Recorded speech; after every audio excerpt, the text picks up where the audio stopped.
Okay. Shit, don't be shy. I won't be. Alright. So, hello everybody. Welcome to episode 2 of the Blind Border Donkey podcast. I'm here with the compa Vazquez Titty Titian because he gets hella titties in his face all the time. Look at him. He works at Sesame Place now. Oh yeah. It used to be Aquatica. Now it's Sesame Place. You know what I'm saying? How's your job treating you, man? It's good. I mean, I've been there for park opened in 2022, so like pretty much 3 years already. I started simple, so basic photographer, and I kind of moved my way up to like assistant supervisor. Right now, hoping to make it to supervisor. So we'll see how that takes us. But it's a good job. I mean, it's a great job. If you have like social skills, if you like be friendly, then I definitely recommend working there. And yeah, I love my job. I love what I do, and definitely always looking for new opportunities as well. So, but as of now, this job is pretty good. So, dang, but they got you all dressed up like all hot and stuff. Isn't it like kind of a hot day? Yeah, it's pretty much a hot day. I mean, they don't require me to wear the sweater. I just like wearing the sweater. I mean, it's not up to them, but yeah, that's something for me personally. I always wear my uniform and I always wear my sweater. Who's your favorite Sesame Street character? Oh my gosh. Realistically, before working there, I had no idea who any of the characters were. Besides, like, the original ones, you have Elmo, you have Big Bird, and Oscar, and Cookie Monster. And Cookie Monster, dude. That's true. Yeah. Fucking love Cookie Monster. I'm gonna go ahead and say Cookie Monster, because that's literally the character I've gone to know the most when there's songs about him in the car, and people always ask for him. It's definitely annoying, but you grow to the character, they grow on you, so Cookie Monster is definitely my favorite. Can you give me a job where like I come out as Cookie Monster and I start like eating a bunch of cookies like crazy, like stealing cookies from the fucking customers and the kids and shit? Oh my god! Can I do that? There's definitely opportunities you can do that. I mean, here in my job, I'm broke. There's definitely like different departments. So because I work in merchandise and photos, I have a really close relationship with the entertainment department, and I know a lot of my friends who work in that department. They get to dress up as the character. No way. Yeah, so it's definitely really cool. Definitely really cool to know who when you know your friend is dressed up as someone. They'll give you like a signal, and they'll be like, "Oh, I know you." Exactly. So it's definitely fun. Definitely fun for sure. Hell yeah, dude. And I just got a job recently too, man. I'm pretty excited. I start on the 24th. I got hired as an appointment setter for Sunrun. So wow, nice. It felt like destiny because since high school, man, like I've just been working in solar, you know, installing fucking door-to-door sales on the phone calls. Like, you know, I know my way around it. I even did site surveys. Basically be the guy with the tools and the ladder and all that stuff. So I know my way around stuff, you know, and I'm really excited because I don't even have to be outside in the neighborhood. You know where they're going to have me, fool? They're going to have me in the department stores just talking to people who are going to get, like, construction materials. Oh, wow. Okay. Yeah, so, like, imagine you walk into, like, a Home Depot, for example, you know, and there's, like, a dad, and you're like, hey, you looking for an impact? You looking for a 1/2 inch or a 3/8? And, like, oh, let's come over here. And that's pretty cool, man. And you know how that works as well? That gives you, like, network opportunities, too. Yeah. You get to know a lot of people, and that's definitely how you start up. If you definitely think about starting a business, then that's definitely one way to go at it. For sure. Yeah, I mean, you got to be aware of your image for sure. I mean, if you got a job that involves people's homes and building personal relationships with customers, you know, not trying to sell them, but like guide them, you know, mentor and lecture them, sort of educating them, then I'm sure like you could definitely build a lot of good connections just meeting with people who are like, hey, that's that guy I met at, you know, so and such definitely. and such. Good impressions matter, and that's definitely a good way to go at it for sure. Yeah. Maybe it's more built for me than Sesame Place, because honestly, like I feel like I'm too out of pocket sometimes, you know. Especially when my environment's like so cool, like Sesame Place, I'd probably like get fired for like sliding down the slides and just messing around instead of, you know, doing my job. It's good you mentioned that, because I feel like I'm the opposite. You know, I don't feel a job that involves sales, going door to door, and like talking to people like that is definitely the best fit for me. As an assistant supervisor, I manage my ambassadors and I help them delegate work. I help them with customers who have issues, who have questions, who have concerns and everything. And I definitely feel myself more suited in that environment because I know what I want to do. I want to help. Yeah. I want to be an option for someone who has assistance, who wants assistance, and I want to be there for them. And it kind of goes back and back with, like you mentioned, sales and going door to door with other people who are walking up to you. I definitely feel more suited in an environment where I am more able to help rather than getting people to get to know me. Right. In a sense. So. For sure. So you prefer like dealing with your own team and being connected with your group instead of dealing with the actual people that go to Sesame Yeah, Street. That's what you're definitely. saying. Sesame Place. Definitely. I mean, there are cases where I have to deal with customers and with guests, and obviously you never know what the issue is going to be if they have a question or a doubt.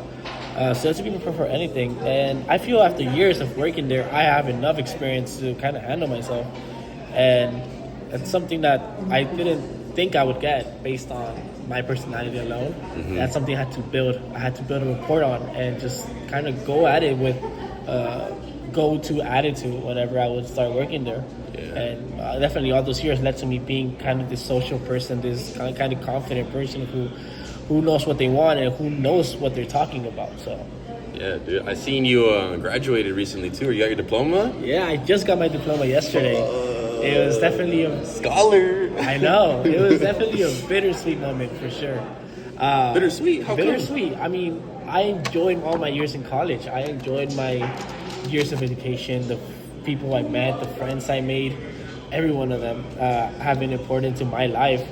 And kind of graduating now, there's this sense of obviously accomplishment and pride that makes me know that I did it. I completed what I needed to complete, and it's going to take me to the next step. Yeah. But at the same time, you might lose those connections over time, and that's something I'm definitely not planning on doing. But at the moment, right now, you kind of just branching out from that little environment that you grew into so much for the last 4 years. Yeah. And then that's definitely something that I wanna.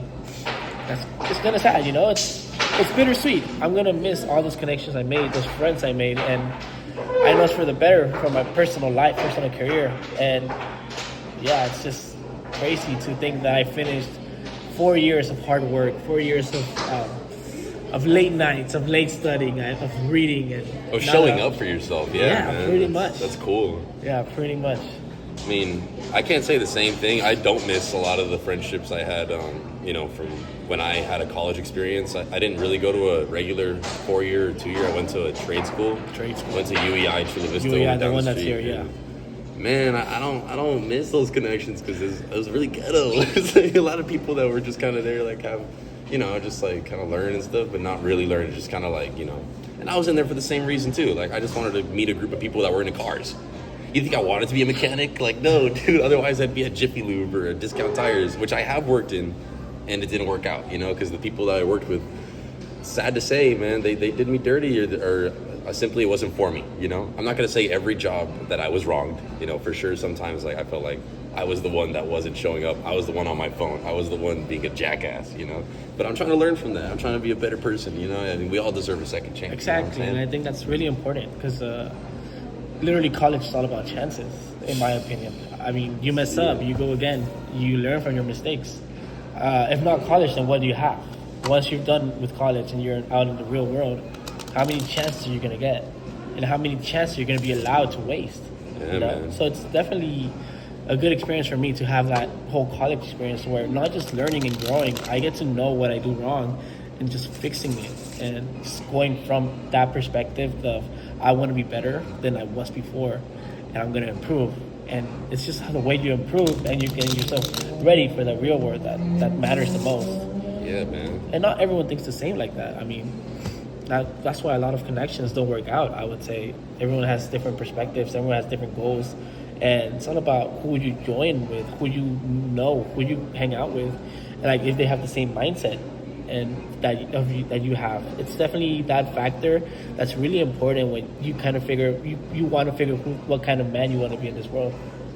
You got to pick a side, That's all it is. That's pretty much all it is. It's like, I kind of did a really weird way about it where like I got out of school and I was just like doing random stuff for money, like learning stuff, kind of hanging out with sometimes the wrong crowd. And at the end of the day, man, like you just kind of learn that people don't really care. You know what I mean? Like, especially like when you're not in a structured business where it's like, people who you just randomly meet online or like on the streets, like you kind of pick up that feeling where it's like, okay, this is strictly business and I'm just being used, but I'm okay with it because I understand this, But that's kind of not the mentality I want to have anymore. I don't like feeling like, okay, I can't trust the people I'm working with. You know, that's not the environment I want to dive into again, you know, because that's just not like, there's nothing to gain from it. Yeah. You don't gain anything after that. You just kind of like, it's just there, like the memory, you know, and it's like, it was fun while it lasts, maybe, but the repercussions and the consequences, especially on your loved ones, like people who are close to you, like they see you breaking yourself down.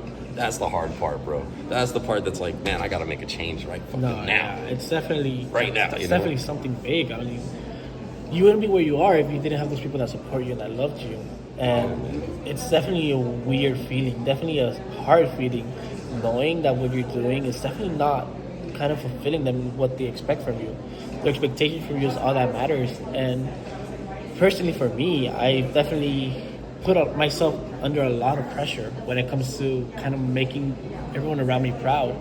As the first generation student who is going to college, who had that opportunity that my parents didn't have, and my cousins who are like from all the way from Mexico as well, seeing me and kind of like knowing my story, that definitely adds a higher level of pressure and kind of adds more determination to just succeed and be what I want to be in this world. I want to make them proud, while at the same time having a name for myself, you know? But it's worth it, you know. Your story's inspirational at the end of the day. All that hard work, like you said, all those long nights of studying and memorizing stuff that people don't even bother about. I mean, for some reason you picked being into like the law universe, right? You know what I mean, like lawyer degree type stuff. Yeah. You know, because you care about people's rights, you care about the injustices of the you know, the world. Yeah. Because you know, I've felt many injustices this year alone, man, and I'm like, it sucks. Like people like from my own family didn't care, you know, like, and they're like, you brought it on yourself. I'm like, all right, like if that's how you see it, you know, like it's cool. But at the end of the day, like, that's really honorable, man. I really respect what you're trying to do, because at the end of the day, like, we may not be the same person that we are in 2 years or 4 years with the same exact lives and the same routines, you know what I'm saying? But I can tell that you want to like build towards something that's like higher than what it is right now, and that's always of utmost importance. That's super fucking cool. You know, people like decide to just stay at a level, and then when people like go above that, they take offense to that. You know, I've met a lot of individuals that are like that, you know, that are like, like, you think you're better than me now, or stop telling me how to live my life, you're no better. And it's like, I never said I was better, I was just trying to give you advice. And you know, people lash out over that stuff, so you got to be the grounded one, always on your 10 toes, always like thinking past the mountain, you know what I'm saying? Like, don't just focus on the gray sky, focus on what's past that mountain, which is a sunny ass fucking beautiful blue sky with butterflies and goats and like donkeys and fucking and butterflies and y cariñosas and all this other shit, you know, that's very important once you reach the finish line. You know what I'm saying? Like, yeah. I don't know if it makes sense. That's definitely the goal for sure. Menos that's gonna be exactly. No, not that. I know his way. Not that. But no, I feel you, and definitely, I'm gonna speak from a personal experience that my level of what I've wanted to do, my journey has definitely not always been straightforward. Mm-hmm. There's always been different paths and different opinions of myself, of what I want to do. Do I want to go towards this? Want to achieve that? Is it even worth it going towards this? You know, there's that level of self-doubt, and it's all about having that clear mind and self space that you have to allow yourself to have to be able to make those decisions for yourself. I mean, there's one thing making people proud of you, making people see you and be proud of you, and there's another thing in doing what you know is right for you. Yeah, being proud of yourself. Exactly. And for me, I've definitely had a hard and long road in trying to discover what I wanted to do. I mean, it's been ranging from going into science, going to photography, and then going back and forth towards law and law practices. I mean, that's a big reason why I decided to stay local and here at SDSU and kind of pursue criminal justice. I learned a lot that I didn't think I would have the chances and opportunities of learning if I hadn't decided what I wanted to do. Right. And there's definitely that self-doubt of what I want to do after college. I mean, right now, I'm set on going to law school. That's my goal. That's my path. That's what I want to do. I want to help people in the future while also making a name for myself, you know? Yeah. And it's going to be hard. I know it's a hard journey. The journey to law school is definitely not easy. And it takes a lot of grit, I would say. It's just being able to keep at it, keep that same mindset. And if you don't have it, you don't have it, you know? And there's nothing wrong with not having it. It's just it takes an extra level of dedication to have it and try and pursue it. So like you think? So what do you think made you kind of like lean into that? Were you law. always like, the law school thing? Were you always like a debater, like not like trying to be right, but also just trying to like see other people's perspectives? Like were you always like kind of like trying to understand people and make them see like right from wrong? Or there's this saying that people say that if you like to argue, you'd be a great lawyer. Okay. I've always liked arguing, Yeah. and that's definitely not something. That's a considering factor. But I've always liked arguing. I've always liked speaking to myself, speaking for myself, really, and against anyone. And that kind of factored in my decision of being a lawyer. I can't tell you exactly what the main reason it was. I mean, it's definitely something that kind of just grew my interest when I was in, I would say, middle school, high school. you think TV shows impacted it or not? Definitely, for sure. I mean, Okay. I'm like on my Suits? on my third rewatch of Suits right now. Fucking A, Actually, you're such a cornball. I hate you. Watch Suits. I'm gonna be a lawyer.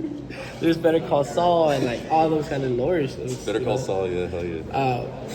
But it's also important to know that it's not just shows that make you want to go into law, for sure. And You think it's like, especially with the political climate of the world right now, with all the ICE raids and stuff, that might have motivated you, or or you don't care about that stuff? Okay. I care about that. As two Chicanos, like, how do you see it? In my opinion, these American dudes are just like unemployed, not really doing shit. Like real Mexicans don't care, you know what I'm saying? They're all hiding. They're not in the street. So like it's funny when I see a cop go up to them and it's like, hey, you love Mexico so much? All right, let's take you. They're like, no, wait, I'm not Mexican. All of a sudden, they're not Mexican. Yeah. You know? It's crazy. I think that's something that's we're doing really wrong as a country at the moment. A lot of us are living in fear, and a lot of us don't have that same privilege that we have as Mexican Americans who are citizens or residents, and that kind of factors in as in the dividends of what we have in this country. Just checking if it's recording. It's still good. That kind of factors in the dividend of what we have in this country. People are in fear. People are scared. People are angry, and rightfully so. I mean, a lot of human rights are just not being followed. Yeah, it's like Hitler's secret police, dude. Literally, like these people are like not declaring who they are, and they're just doing stuff like in a shady way to get their objective done, which is to round up all these illegals. And it's like. You got to think. I mean, the Trump administration wanted this since 2016. When we were in middle school, when we met. Yeah. Nothing's changed. That's crazy, right? It's Nothing's changed. There's still. It's just that like now it's like we got all these different perspectives on it, and all this like crazy media coverage. It's kind of like people who are on the outside, they don't see the way we see it, where it's like, yeah, they're doing this, but it's not right. It's not ethical. It's not morally right. Like I saw earlier today, I read on a post. There's like in a San Diego court. That this lady had like un chorro de clients, pues she was representing in court, and then an ICE agent said you have to pick one or I'm going to take them all. Like that's crazy, bro. Like how are you going to do that to somebody? You know what I'm saying? Like she's actively fighting. June 19th was their expiration date today, and that guy still made her decide to pick one or get them all out. Wow, like, that's fucking nuts. These people pay like upwards of 25,000, 30,000 to get in here. You know what I'm saying? Maybe even more.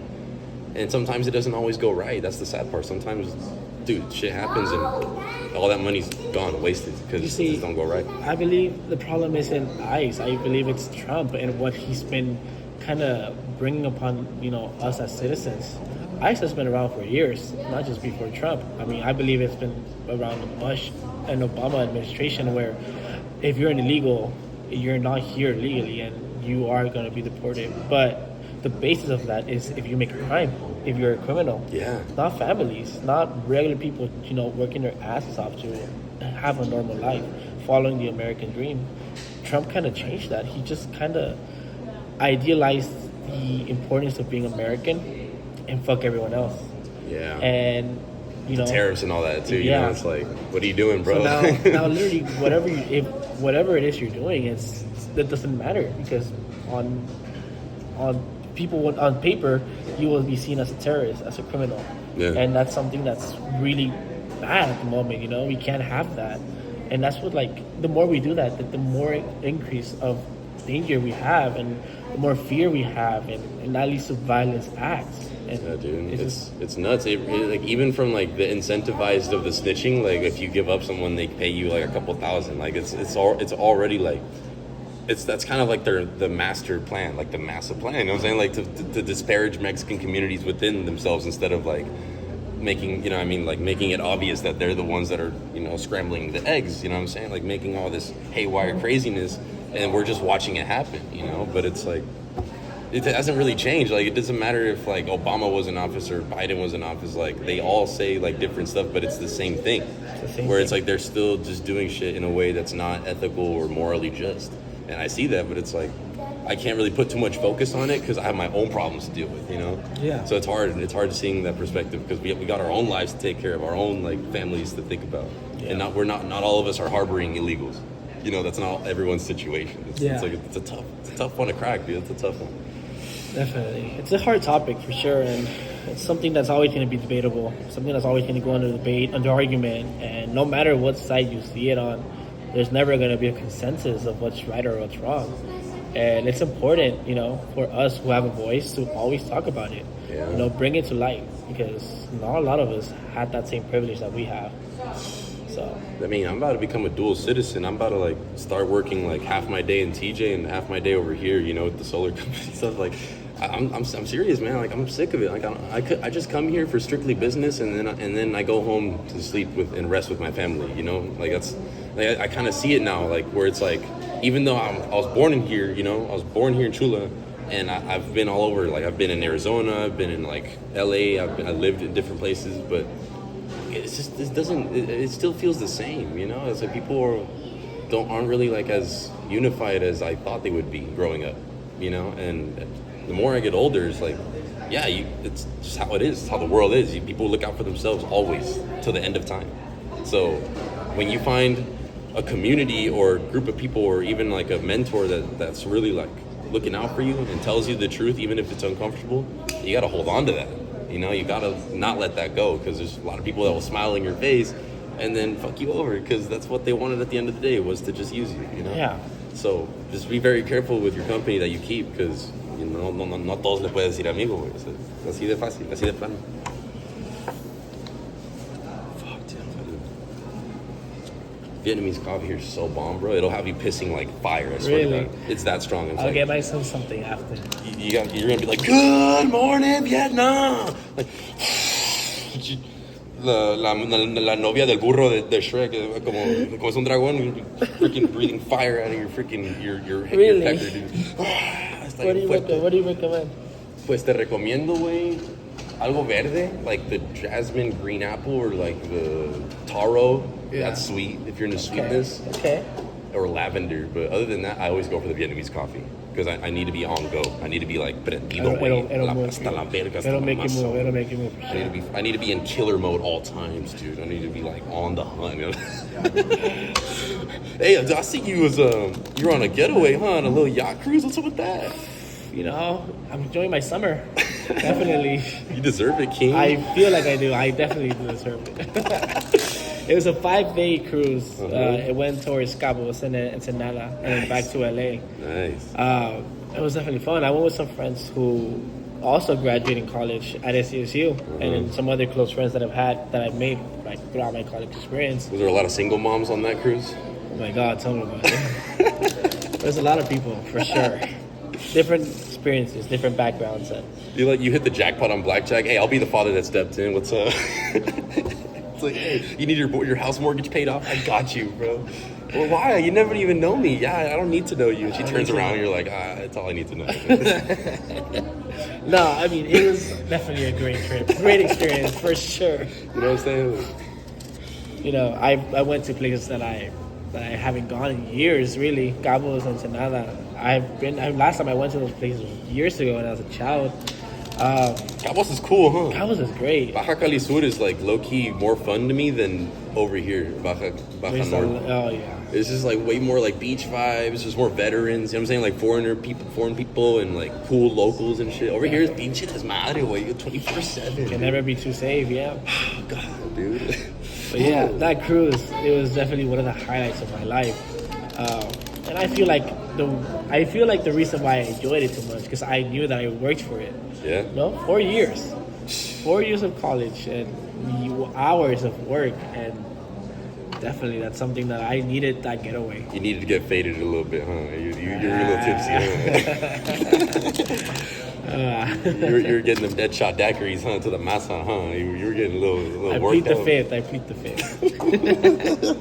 Nah, yeah, I definitely let myself go, I would say, a couple of days. It was definitely needed. It was for sure needed. Okay. But yeah, it was great. Do you want to play a little bit of 21? Let's go for it. Yeah. Let's go for it. All right, here you go. All right. This is a 5-up card. I didn't see the bottom card. Okay. What are you gonna do? You gonna hit it or what? He has a 3. He's showing a 3. Let's see. Give me one more. He's got 9. It's a 6. Well, 3 plus 6. Oh, 9. You're right. This guy had a fedora collection back in the Shut day. up. Bro. We're not talking about that. We're not talking about that. I'm gonna stay. We're not talking about that. 9 against 5, you're gonna stay. You're such a dork. 15, 18. I beat you. Why would you stay on 9? What card is that then? What? I had 5 and you stayed on 9. Okay, what about this card though? Esa madre no importa, güey. That matters. No, it doesn't. Yes, you don't know the rules. does. No, it doesn't. It matters. This only gets turned over if you just decide to look at both of your cards and you have enough. Like, let's say you have 9 and 9, you have 18. Then I show you this. Then I you have beat 19 though. I beat you though. You That's don't know how how to you play, play bro. blackjack. No, you don't know how to play, bro. You're not a real dealer. I play casino blackjack. Yeah. Oh, you play casino blackjack? You play blackjack from a mobile store, from a fucking mobile app. That's what you play, dude. All right, let's go. So the one in the bottom doesn't count then. Are you saying that? It doesn't count unless you just stand without hitting. Like, let's say you look at both of your cards and you have a high number and you stand, then I would show it. But if you don't, if you hit it, then I would present another card to you. You know what I'm saying? That's how it works. I'm for showing a 10. So he's got 4. Got a 4. Wait, what do you do, big boy? What do you want to do? Hit me. So this one doesn't matter, you said? Only at the beginning if you decide to stay. Okay, hit me again then. Oh, pobrecito. He doesn't win or lose anything. We'll put one more round. I just want One more round. I just want to test your basic strategy out. Alright. Well, I'm playing a game that I understand. You clearly don't, though. You clearly don't understand this. I'm gonna open this one then. So this one counts now. Yeah. Should I face it up? Yeah, face it up. Alright then. Oh, you got 13 or 12. Wow, I don't know. Sometimes you got to hit on 12s or 13s. Not 13 or 12. Because these levas get all fucking It's in your 3 business and shit. 3 or 13. But sometimes you got to hit on a 12 or a 13 because they get up in your business, you know? All right, now you got... I got a... 1 plus 13. 2. Hit me again. 13. 16. 16 against a 5. I'm gonna stay. You gonna stay? I'm gonna stay. 15. I win. You wanna talk about strategy? The dealer never loses. That's strategy right there. All right, one more. That was a bust card right there. No, the dealer can't end the session on a lose. No, All right, the dealer we'll see. can't lose. The dealer can never lose. bro. Okay. Hell no. That ain't how we doing this, son. All right, ace against a king. He's got an ace. I'm gonna stay. You gonna stay? All right, here we go. Oh. I got 21 on this bitch. We tied. Because I got 21 too. Oh, what the heck? We pushed. Okay, never mind. See that? I like these games. They're like fast paced and stuff. Well, I think we got our message across pretty good. It was a really good catching up with you, man. Like, It was great. I'm very happy to see you in Buenos Pasos, mijo. You know what I mean? Thanks, Dad. Carnal, perdón. Thanks, Dad. I'm really proud of you too. Este carnal, he's got a good heart, bro. If any, what's your type? Shit. Anything? Anything. Any brown, yellow girls, white girls, black girls, even purple girls, Arab girls, get at this fool because he's gonna defend you against everyone, even your own bitch ass mom, even in the court. Give me a couple system. years, guys. Give me a couple years. But give him some time because he's a late bloomer. All right, man. Thank you for tuning in, and I will see y'all on episode 3 upcoming Thursday. Good to be here, guys. Peace.